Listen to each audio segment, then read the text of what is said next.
How to fix Wi-Fi and Bluetooth not turning on iPhone. So the first step is by clicking or opening your settings and then go to General right here. Once you're in General, scroll down to the bottommost part and click on Transfer or Reset iPhone.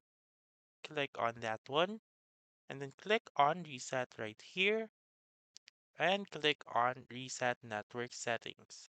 So what this will do is that it will reset your Wi-Fi, your Bluetooth, your cell phone coverage or your SIM, and then it will restart your phone as well or reboot your phone. So you should be waiting patiently until the process has ended.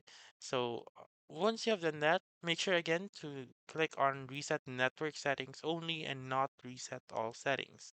So once you have done that, you may go back. You may go to your Wi-Fi and then your Bluetooth and turn it back on.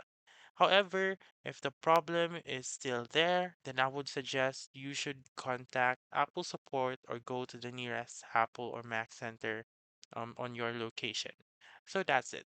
That's how you can fix Wi-Fi and Bluetooth not turning on iPhone. So that's all for this video. Let me know in the comments section if this works out for you. For more helpful tutorials like this, please subscribe to our channel and don't forget to click that notification bell. Thank you for watching and have a wonderful day.